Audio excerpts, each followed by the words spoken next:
Indray amin'ny anaran'i Jesosy ary misaotra anao manaraka izao fanazavana mahakasika ny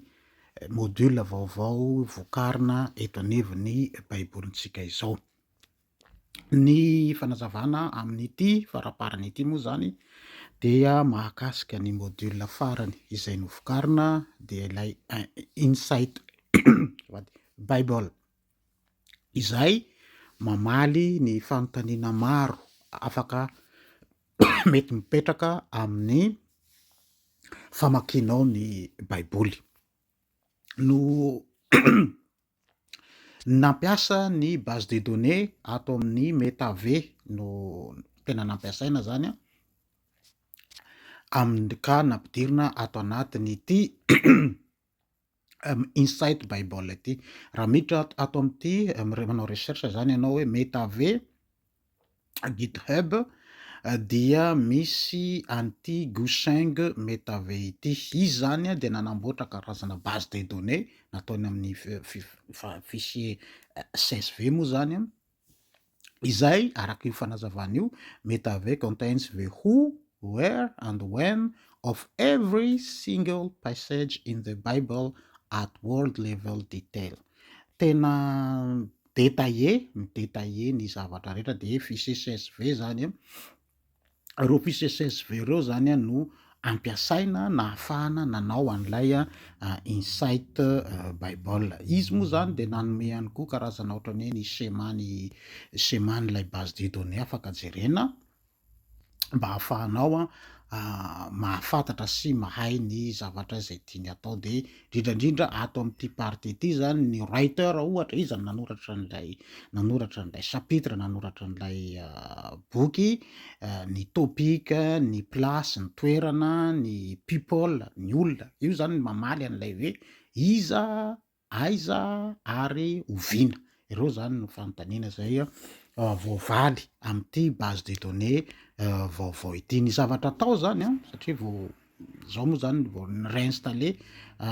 application'lay baibolintsika zany mba ahafahana andronanao ny zavatra zay tokony atao. Ny zavatra voalohany atao zany araka ny efa mahazatra anao fanaonao dia ny ovaintsika aloha zany ny format-ny écran, ino moa zany zavatra efa hitantsika, de ataoko amin'ny teny gasy de lay AMOLED pure black hatrany dia cliquenao lay notification lasarina lakolosy mba ahafahanao mametraka ny hoe aiza ny ametrahana an'ilay toriteny de utiliser ces dossiers par défaut. Ilaina io satria ho azavaiko amintsika ao no ametrahana an'ilay fichier CSV de iny zany tsara rehefa nataonao moa iny zany de tsy mila manao an'izay manipulation zay intsony ianao. De lay fichier CSV azonao tany amin'ilay GitHub MetaV iny zany no apetrakao ao amin'io toerana zay nametrahanao azy io. Ho anahy zany ato amin'ny baibolintsika toriteny de ity lay MetaV, io MetaV io zany de reo lay CSV ilaina reo satria reo zany no avadika ho fichier SQLite dia iny no ampiasain'ilay application. Lancentsika am'izay raha ny baibolintsika rehefa vita zay etapy fohifohy zay zany de makany amin'ny more ianao de ato amin'ny Insight Bible dia miklika an'ity zany mba ahafahanao mahazo an'ilay izy dia maka ianao any English KJV plus io zany no ahafahanao mahazo de azonao ampiakarina ny police de caractère ohatra de hijeritsika ohatran'ny hoe bokin'ny Joshua toko voalohany de mahazo zany ianao. De raha te hanokatra ny Insight Bible zany ianao de sélectionnenao lay verset, na raha te hijery ny strong ianao de miklika am'ireny terme reny de io misy fanazava io zany de efa ahafahanao manazava ny teny anankiray, définition strong en français le izy de misy ny partie anglais de ny traduction, ny occurrence impiry miverina ao anatin'ny baiboly izay terme Moïse zay ohatra na Israël klikenao koa de mahazo zany ianao ny mahakasikasika an'izay ny strong ny terme ao anaty baiboly. Rehefa tsy piany maitsomaitso ohatran'io izy de ny dikan'izay zany afaka klikenao mba ahafahanao mijery satria numéro strong io. Raha te hahazo an'ilay insight Bible zany ianao dia somary tsindrianao elaela, tsindrianao elaela sahala am'zao lay izy de io izy zany manomboka manao an'lay création am'voalohany ihany iny no ataony, manomboka mi-créer an'lay base de données SQLite dia iny no ahafahana miasa de manana an'zay zany ianao de misokatra ilay insight engine. De eo zany no ahafahanao mijery ny terme, ny longueur ny terme satria misy calcul ataony ihany koa eo, ny verbe, firy ny verbe, nom, ny mot clé ao anatiny, de indrindra ny personnazy. Eo zany lay eto zany lay hoe iza daholo ny personnazy ao anatin'ity verset ty de Mosesy io zany hitan'io de teraka tamin'io izy de maty tamin'io, tany Egypte izy niteraka de tany amin'ny tendrombohitry Nebo izy no maty. Inona daholo ny fianakaviana, relation ny Mosesy de zanaky izy zany de rahalahin'i Arona, zanaky Amram, rainy Eliezera, rainy Gersom, zanaky Josebeda, sibling of Miriam moa zany anabaviny. Hitanareo ireo zany de ny vady keliny zao hoe Zipora ohatra, de izy avy any amin'ny fokony Levy dia fantatra also known as de misy ny personnazy am'ty verset ty koa zao ohatra ny Andriamanitra, God de io hitantsika io ny mahakasikasika azy, Israel de ireo hitantsika ihany koa ny personnazy ny Israel, ny lieu géographique zay le aiza dia Jordana zao ohatra tao Jordana ny misy an'ity toerana ity de klikenao io de misokatra ny Google Maps ahafahanao mijery hoe aiza izay Jordana zay dia misokatra automatika zany ny Google Maps de afaka akelezinao moa zany mba ahafahanao mahita hoe aiza ho aiza no toerana misy azy de mahazo Google Maps ianao à partir an'ilay information azonao to. De ny référence croisée zany hoe inona daholo ny référence azo croisena am'ty de iza ny mpanoratra, zay le iza Joshua zany nanoratra de ny contexte historique zany satria mena ny daty, ny daty eto dia misy fanazavana karazana contexte historique ihany koa apetraka de ny Exodus from Egypt, wilderness wandering de atsika fa tena tantara ny mahakasika ny Mosesy tokoa io zavatra hita io. Zany hoe ny tanjona zany dia tsy mba hahalalanao amin'ny antsipiriany izay teny rehetra ao anatin'ny baiboly, mba tsy ho safosafona fotsiny zany fa tena azonao amin'ny antsipiriany manontolo ny zavatra rehetra izay ambara ao anatin'ny baiboly. Ary hitantsika fa mahazo an'ilay forme vaovao zany izy ty am'izao fotoana zao zany hoe afaka moderna zany ny afisazan'ilay insight Bible de azonao atao ohatr'izao de mitady ianao ny zavatra hafa ihany koa ohatra ny hoe hijeritsika ny ao amin'ny acte ohatra comme ça dia acte 10 select verse de mijeritsika de araky nefa nambara zany de na ianao mikliky de mahazo ny strong, iny zany strong nylay teny, na ianao raha mahita olona ohatra ny hoe Petera zao ohatra ny hitantsika eto am'ty misy dia somary tsindrinao elaela dia miandry kely ianao satria manao accès amina base de données izy amin'io de reo zany ny fréquence ahitanao ny verbe, ny fréquence manao an'le calcul izy, ny mot clé izay hita ao anatiny ao de ny personnage mentionné hitantsika zany fa i Petera zany no ambara eto, rahalahiny Andrew, zanaky Barjona, Jonas moa zany Barjona. Dia fantatra ihany koa amin'ny anarana hoe Simona, Petera, Kaifasy na Simeona de reo zany référence croisée, iza nanoratra ny boky ny asan'ny apôstôly Lioka, thème, inona ny thème ao anatin'izay de contexte historique hitantsika ny daty eto mipetraka dia mahazo tena eritreretiko fa zava-dehibe amitsika zany ny fananana ny zavatra sahala am'izao mba ahafahanao mahazo sy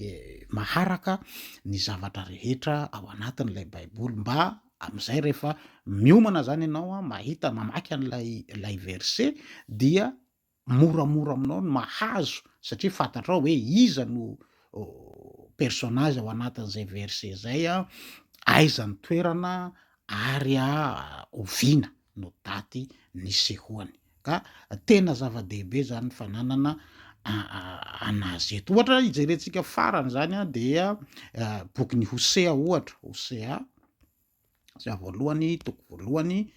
de ireo zany ny teny ambaratsika reo ndray zany a dia klikentsika elaela tahaka ny fanao efa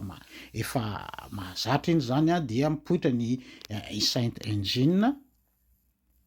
misy voalohany calcul sy ny sisa ny personnage mentionné Andriamanitra dia Hosea zany eto ny relationship zany zanaky Bery manana concubine ny Gomera rainy Jezreel Loami Loruhama ary fantatra ihany koa ny anarana hoe Hosea na Ose. Reo zany misy personnage hafa ihany koa Bery, Uzia, Jotam, Ahaz, hitatsika fa be de be zany ny personnage eto zao, Ezekia, Jeroboam zao hitatsika mpanjaka tany Joasy de ny référence croisée ary iza nanoratra ny mpanoratra moa zany de Hosea. Misy ny thème biblika, inona ny thème azo raisina eto anatin'ity de ny daty zany a de nisy ny division ny Israely sy Joda tamin'ny nanaovana an'io nanoratana an'io application hitatsika zany nahita zany tsika zay a ny amin'ny na ny testamenta taloha na ny testamenta vaovao manana an'izay base de données zay tsika, manana an'izay données zay feno dia feno tokoa isika ahafahana zany mahalala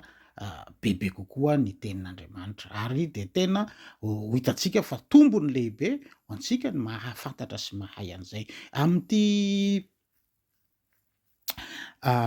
Insight Engine ty koa zany, Insight Bible ty koa zany de misy ny baiboly hafa azonao atao ohatra ny hoe raha maky amy baiboly malagasy ianao, ny avantageny zany de izy mora no tonga de maka azy raha ohatra ny ianao mijery ianao hoe avy hatrany dia te hijery Jaona voalohany toko fahadimy ny andininy fahafito de avy hatrany dia mahazo ianao eto am'lay afisage zay moderne sy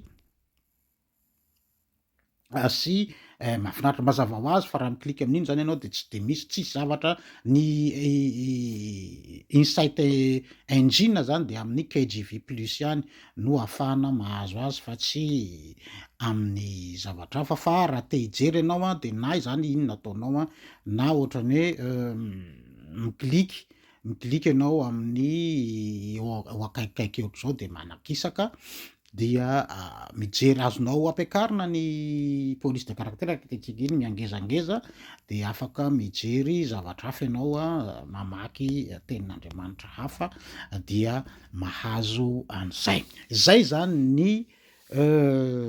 module farany izay novokarina ao atanatin'ny baibolitsika. Ny tanjona zany dia araka ny nambara dia ny hahafahan'ny olona mifehy ny tenin'Andriamanitra mba tsy mihinana ambolony fotsiny am'zany tenin'Andriamanitra zany fa tena mahazo miaina ary indrindra manatanteraka ihany koa azy avy eo. Efa nisy moa ny faniriana hoe ho sarahana anaovana module hafa mihitsy ity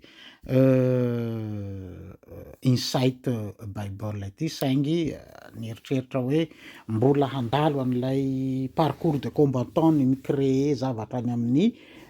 Google Play de tena manahirana tokoa, sarotra sarotiny be ry zareo amin'io mila testeur mila an'zao dia aleo aloha zany napetraka ato anatin'ny baibolitsika fa rehefa misy ny fiovana any aoriana any dia azo atao ny manasaraka na mametraka an'ireny module sasatsasany any amina application hafa satria raha hitatsika am'izao feno de feno efa feno ny module ato anatin'ny baibolitsika version Android. Ny faniriana moa zany de mba hoe ity angambany no atao môdila farany azo apetraka ao, fa raha ohatra moa misy fiovana de mety manampy any na mijery an'zay hevitra zay mba any amina application hafa vaovao no ametrahana azy, de misaotra anao naharitra ny aino ho an'ny sy nijery ihany koa ary nankafy angamba ny faniriana dia ho an'i Jesosy Kristy Ompiany any ny voninahitra.